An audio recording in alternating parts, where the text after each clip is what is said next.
The first time you hear of Thornhill Estate, it will feel like a whisper from a world that shouldn't exist. Imagine walking through the fog of Burke County, Georgia, February 1847, a cold so sharp it cuts through bone. A young widow stands over a dying plantation, her husband recently claimed by fever, his debts like vultures circling the land. Catherine Thornhill is not grieving in the way ordinary women grieve. She is calculating, cold, and precise. The plantation is starving, not the crops, not the soil, but the labor, the lifeblood of the estate. Only 31 enslaved souls remain, and in her mind, they are not people, they are numbers, potential, raw material. Her son, Richard, 16, sullen and resentful, watches her with suspicion. He has begun to sense a darkness he cannot name, a pulse beneath the polished floors of the main house.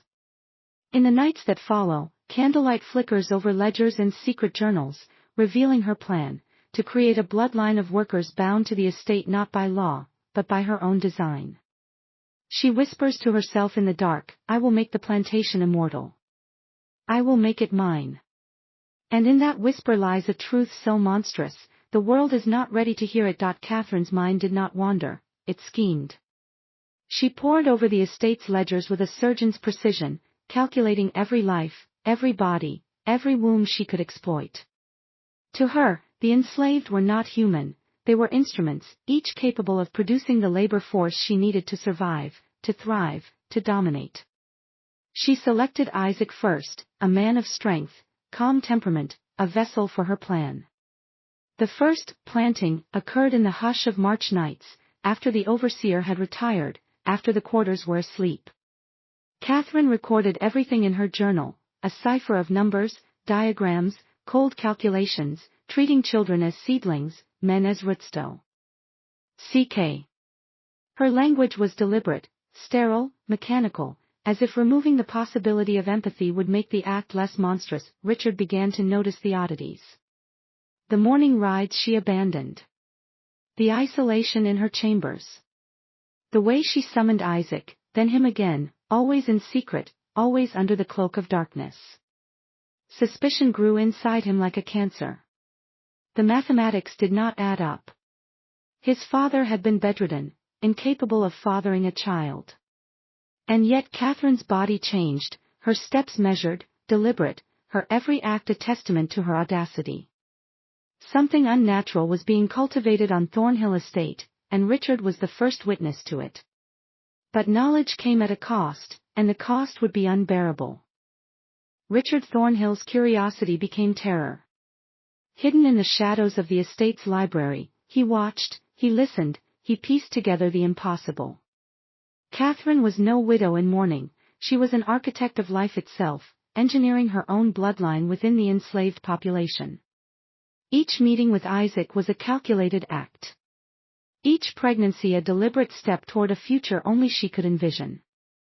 The journal he discovered, locked, ciphered, hidden, was the blueprint of her madness.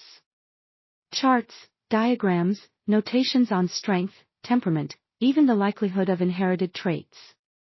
Children were seedlings. Men, rootstock. Every choice meticulous, deliberate, methodical. This was not passion. This was cultivation. Richard's stomach turned. His stepmother was plotting the genetic bondage of a generation. Worse, she intended to claim these children as her own legacy, a grotesque monument of control, ensuring that Thornhill Estate would never be abandoned, never sold, never freed from her grasp.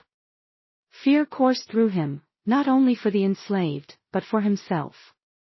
He had seen her discipline, her manipulations, the cold, calculated way she could bend reality to her will. And he understood, instinctively, that he was next in line to be controlled, poisoned, silenced, erased. Knowledge of the forbidden comes with consequences, and Richard had stumbled too close. He could not scream. He could not move. He could only watch. Catherine's plan moved beyond the ledger, beyond the journals, into flesh and blood. She summoned Isaac to the main house, always after dark, always with the precision of a predator circling its prey. Her words were not seductive, not tender, They were commands wrapped in civility, layers of control hiding the rot beneath. Richard watched from hidden corners, the calculations of her mind laid bare in every measured movement, every cold smile. She treated Isaac differently from the others, speaking in full sentences rather than curt orders, testing boundaries, establishing dominance, imprinting her will onto him. Every encounter was a seed planted in fear, obedience, and biological submission. Richard began to realize the depth of her cunning. She would create children tied to Thornhill Estate, not legally, not socially, but genetically. The next generation of enslaved workers would owe their very existence to her, and to defy her would be to betray their own blood. He understood then the nature of her genius. She had combined power, biology, and psychology into a system of control so complete, so horrifying, that no law, no moral outrage, could touch it. And worst of all, she had learned how to manipulate him, her stepson, into watching, into knowing, into suffering silently. Knowledge here was poison, and Richard's mind became a battlefield of horror, disbelief, and inevitability. In early June, Richard overheard a conversation that made his blood run cold. Hidden behind the towering shelves of the library, he caught Catherine speaking with Miriam Grayson, the midwife, a woman known for discretion and skill, yet now complicit in a crime most unspeakable. Their words were measured, clinical. Miriam confirmed Catherine's condition. Catherine's calm acknowledgement sent a shiver through Richard. This was not an accident, not a misstep. This was deliberate, calculated, and monstrous. His mind raced. The child she carried could not possibly be his father's. Jonathan had been bedridden, fever-racked, incapable of intimacy, yet Catherine's body was proof of conception. Horror clawed at Richard. He understood the implications. This was the first step in the system, the deliberate creation of her bloodline. Every detail recorded in journals, every chart, every ciphered note, it was coming alive. Catherine's plan was no longer theoretical, it was biological. Each pregnancy a calculated maneuver, each child a bond to Thornhill Estate. He felt powerless, trapped by the very walls of the house, by the legal authority she wielded, by the servant's absolute obedience. He realized that knowledge of the forbidden carried an unbearable weight. He could see the machinery of her control, but he could not stop it. And somewhere in that shadowed room, a part of him knew, he might be next. Richard's discovery of Catherine's journal was the moment the nightmare crystallized. Hidden in a locked drawer, bound in leather, written in cipher, it held the blueprint of human control. 3 days of secret study, painstakingly decoding the substitutions, revealed the full depth of her design. Charts mapped the physical traits of selected men. Notes speculated which characteristics, strength, intelligence, temperament, could be inherited. Children were seedlings. Men were rootstock. Pregnancies, carefully timed, were plantings in a grotesque orchard. Every action calculated to ensure the estate's future, every life reduced to a cog in her system. Richard felt a wave of revulsion unlike anything before. Catherine's genius was undeniable, but so was her depravity. She was building a workforce genetically tied to her, bound by blood, loyalty manufactured at the cellular level. There was no room for morality here, no possibility for empathy. Each page he read made him physically ill, understanding that resistance was impossible. The servants obeyed blindly, the overseer distracted or absent, the law blind to a crime rooted in genetics and secrecy. Knowledge had become a curse. To expose her would be to invite her wrath, to remain silent was to witness the systematic corruption of human life, the creation of bondage that could never be undone. Richard's mind reeled. The plantation was alive, not with crops, not with laborers, but with Catherine's design, unstoppable, invisible, and horrifyingly intimate. By late summer, Richard's life had become a battlefield he could not leave. Catherine's attention shifted subtly, terrifyingly toward him. Meals brought to his room, careful ministrations, words steeped in concern, but all instruments of control. She diagnosed his fatigue and weakness with precision, prescribing tonics, rest, and isolation. The symptoms were familiar to Richard from the library texts he devoured. Arsenic. Slowly, methodically, she was poisoning him, disguising murder as disease. Each day his strength ebbed, each night his mind wrestled with disbelief and horror. The boy, who had once hidden behind books, now realized that the very walls of the house were conspirators in his undoing. Catherine's mastery was psychological as well as physical. She whispered about family loyalty, the sacred bond of blood, painting obedience as virtue, rebellion as madness. Richard felt trapped in a prison of his own mind, where doubt, fear, and sickness wove together into a cage no one could see. Every servant's glance, every step in the corridor reinforced her omnipresence. Knowledge of her crimes brought no freedom, only vulnerability. The closer he got to the truth, the tighter her grip became. And yet, beneath the dread, a spark of resistance lingered.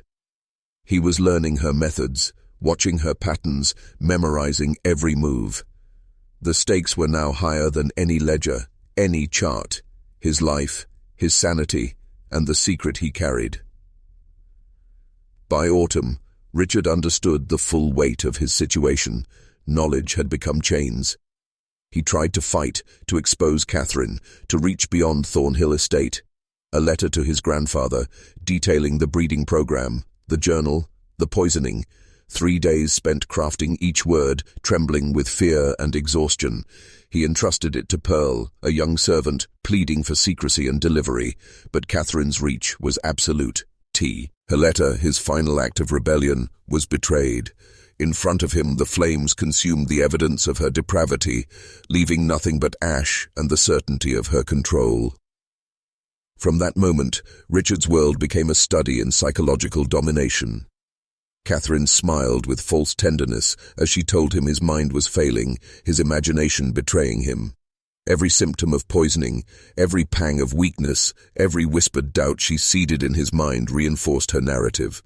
He could no longer trust his senses, his thoughts, or the world outside Thornhill Estate. And yet, even in the suffocating darkness, a fragment of him resisted, an ember of awareness that one day someone must know.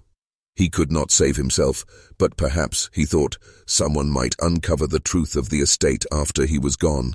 By winter, Catherine's first harvest approached. The children she carried, the seedlings of her design, were growing in secrecy, each birth orchestrated with clinical precision, overseen by Miriam Grayson, marked in her journals not with emotion, but with calculation. Height, hair color, eye color, temperament, physical strength, everything measured, everything noted. These children were not hers in the human sense. They were instruments, pieces of a living plan. She treated them differently from the other enslaved children. Slightly better food, warmer blankets, subtle privileges that anchored loyalty to her alone. The message was clear. Obedience was survival, and survival depended on Catherine. Richard, bedridden, weakened by poisoning, watched in horror as the first seedlings began to toddle the hallways. Their features, striking, almost unnatural, high cheekbones, pale green eyes, auburn hair with gold threads, were a mirror of Catherine's obsession. He felt nausea and despair in equal measure. These children were the embodiment of her ambition, genetically tied to Thornhill Estate, biologically bound to her will. The plantation was no longer just a landholding. It had become a laboratory, a living testament to calculated dominance, and Richard, helpless, sick, and trapped, was forced to witness it. Each laugh, each innocent glance from the children was a reminder. The system worked. The next generation was hers, and no one, not even the boy who once held hope, could stop it. By November, Richard's body was failing. Fatigue overwhelmed him by midday, his thoughts clouded, his muscles weak, stomach churning with a constant ache he recognized from his readings. Catherine's ministrations were relentless, meals brought to his bed, soothing words, gentle adjustments of his pillows. But each act was poison disguised as care. She told him softly that his imagination was uncertain. Well, that he was imagining horrors that weren't real. He knew better. Each spoonful, each tonic, each whispered word was part of her system. Eliminate the witness, control the mind, ensure obedience without violence. Richard's isolation intensified the terror. The house, the plantation, even the servants themselves had become instruments of her control. There was no refuge, no ally, no escape. Every step he took was monitored. Every attempt to alert the outside world thwarted. Fear became a constant pulse, mingled with the realization that Catherine had transformed the estate into a machine, and he, her stepson, was merely another cog, weak, silenced, complicit by survival instinct. His mind, once sharp, now struggled to hold the truth, but he retained enough awareness to understand the stakes. Knowledge was a weapon, but it also marked him for destruction. And yet, even in his deteriorating state, Richard clung to one thought: the world must someday know what Catherine had done, must someday confront the unthinkable that lived and grew behind Thornhill's walls. December approached, and with it, the final act of Catherine's control. Richard's body had grown frail, his mind clouded by fatigue and the slow poison coursing through him.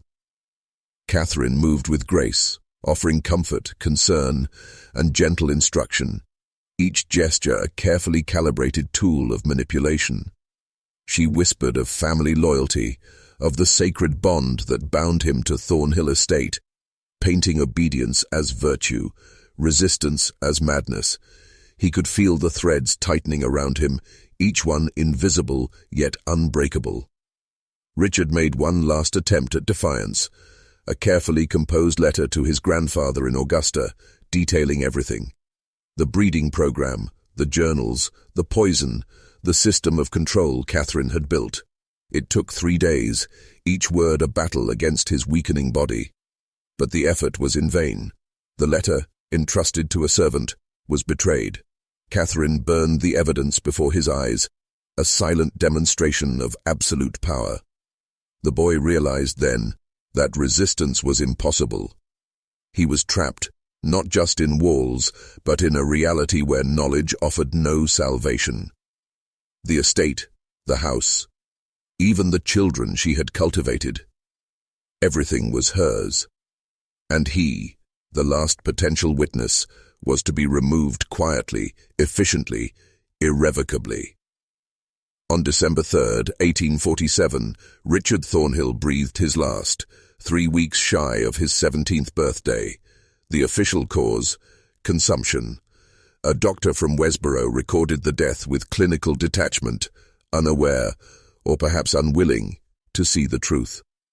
Catherine wept at the funeral, adorned in the expected mourning black, her tears measured, controlled, her performance flawless. In public, she was the grieving widow, the dutiful stepmother. In private, she was triumphant, her obstacle removed without scandal, without trace. The poisoning, the isolation, the psychological torment, it had all worked. The only witness to her crimes was silenced, and the plantation, her laboratory, continued unhindered. The enslaved children, born of her calculated design, toddled through the halls under her watchful eyes, already imprinted with loyalty she had engineered from birth. Each one was a living testament to her ambition, genetically bound to the estate, to her will, and to a system of control no one outside Thornhill would ever understand. Outside the plantation walls, the world remained ignorant, and Burke County's history would quietly bury the name Thornhill. Catherine's genius was terrifying in its precision, her cruelty elegant in its execution. The nightmare she cultivated was not a fleeting horror. It was a machine of bondage, a living legacy of control, and a secret that would remain hidden for generations. Thornhill Estate did not end with Richard's death. The system Catherine had designed continued quietly, relentlessly. Each child born under her direction was raised knowing their place, loyalty to the estate, obedience to its mistress, and a subtle understanding that their very existence was tied to Thornhill's soil. Over the years, as those children grew, they became the next generation of workers, some paired with each other, some integrated with other enslaved families, but all genetically bound to the plantation, all extensions of Catherine's will. It was a living chain, invisible, yet unbreakable. The broader world never knew. Burke County's histories omitted Thornhill entirely. Military records from the Union occupation mention the estate only once, buried in confidential correspondence. Catherine's name, her crimes, her system of calculated bondage, erased from textbooks, ignored in local memory. The plantation became a ghost in plain sight, its horrors hidden behind polite society and the illusion of normalcy. And yet, beneath the surface, her legacy endured. Children, grandchildren, great-grandchildren, each generation a testament to her meticulous control, her understanding that power could be absolute when wielded through biology and obedience. In Thornhill's shadows, the whispers of forbidden knowledge lingered, waiting for someone brave or cursed enough to uncover them. Think for a moment what it means to be born into a world where your very loyalty is engineered, where obedience is not a choice but embedded in your blood. Catherine Thornhill understood this.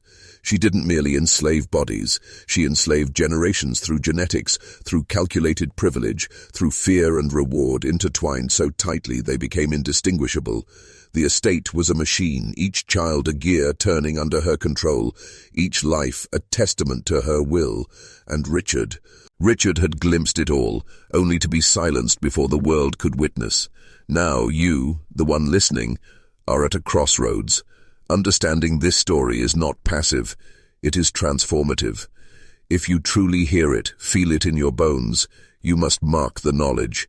Type in the comments, "I see the roots," and then again, "I see the roots." Do it. Let it anchor you. Let it solidify that you understand how far control can reach, how deep manipulation can burrow into the most sacred bonds of life itself. This is no ordinary history. This is a mirror to the structures of power that endure, hidden in plain sight. Comment it, say it, own it. And when you do, you step further into the forbidden, into truths they never wanted you to see. By the time Catherine grew older, her first generation of seedlings had matured.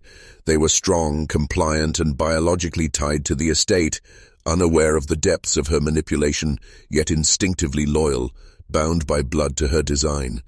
Some married within the system, producing the next generation. Some integrated with other enslaved families, carrying her influence invisibly, quietly, like a virus that could not be eradicated. Thornhill Estate had become a living laboratory of obedience, a proof of concept for control so total it seemed supernatural. Outside the plantation, life carried on as if none of this had happened. Burke County's histories remained silent. Union soldiers filed reports once, quietly, then buried them. Public memory chose ignorance. And yet, Catherine's system endured, hidden but undeniable, leaving traces of engineered loyalty, inherited submission, and carefully cultivated dependence. Each child born under her program was both victim and instrument, a living testament to how far one mind could extend its influence, how blood could be weaponized, how silence could be the most effective chain.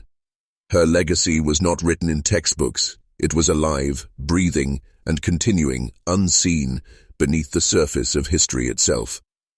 Catherine Thornhill's story is not merely history. It is a lesson in power, obsession, and the lengths one mind can bend reality to its will. She transformed life itself into a tool, a system of control so precise, so calculated, it defies comprehension. Blood, loyalty, obedience, they were her instruments. Children became vessels of her ambition. Richard Thornhill became a casualty of her design. And yet, outside Thornhill Estate, the world remained blind, deaf, unwilling to see the machinery of domination she had created. Now the question for you, watching this story unfold, is not whether such horror is possible. It is whether you can recognize it when it exists today. Power hides in systems, in obedience, in loyalty forged in fear. Control is subtle, invisible, relentless. The roots Catherine planted are a warning. Those who understand the mechanisms of influence, the methods of domination, the psychological levers that bend will and loyalty, see the world in its raw truth. You have seen it. You have followed the descent. The choice is yours, to remain blind or to witness, to understand, to know. And knowing is dangerous, because once you see the roots, you cannot unsee them.